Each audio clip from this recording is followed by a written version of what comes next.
తాడేపల్లిలోని వైసీపీ కేంద్ర కార్యాలయంలో బుధవారం వైఎస్ జగన్ అధ్యక్షతన కీలక సమావేశం జరిగింది.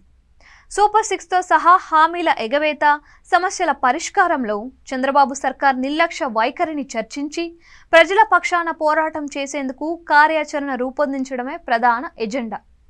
ప్రతిపక్ష పార్టీగా ప్రజల తరపున పోరాటాలు చేయాల్సిన బాధ్యత వైసీపీపై ఉంటుంది కూడా. అయితే దానికో సమయం, సందర్భం ఉంటాయని కూడా ఆయన గుర్తుంచుకోవాలి. వైఎస్ జగన్ అత్యుత్సాహం ప్రదర్శిస్తున్నారు అనే అనుమానం అయితే కలుగుతోంది. తొందరపడి ఒక కోయిల ముందే కూసింది అనే చందంగా జగన్ వైఖరి ఉందేమో అనే చర్చ రాజకీయ వర్గాల్లో సాగుతోంది. కూటమి ప్రభుత్వం కొలువుతీరి 7 నెలలు సమీపిస్తోంది.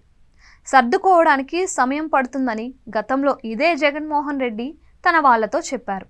కనీసం ఏడాది సమయం ఇద్దామని జగన్ తన పార్టీ నాయకులతో అన్నట్లు అప్పట్లో వార్తలు కూడా వచ్చాయి. ఇంకా జగన్ చెప్పిన గడువు ముగియక ముందే పోరాటాలకు కార్యాచరణ రూపొందించేందుకు కీలక సమావేశాన్ని నిర్వహించాలని అనుకోవడం వెనుక వ్యూహం ఏంటో ఆయనకే తెలియాలి. ప్రజల్లో తీవ్రమైన వ్యతిరేకత కనిపిస్తే అప్పుడు దాన్ని రాజకీయంగా క్యాష్ చేసుకోవడానికి ప్రతిపక్షంగా ముందుకు రావాల్సి ఉంటుంది. ఇంకా ఆ పరిస్థితి ఆంధ్రప్రదేశ్లో అయితే కనిపించడం లేదు. ప్రభుత్వం సర్దుకోవడానికి ఇంకా సమయం పడుతుంది కదా, హామీలు అమలు చేస్తారులే అనే నమ్మకం ప్రజల్లో ఉంది.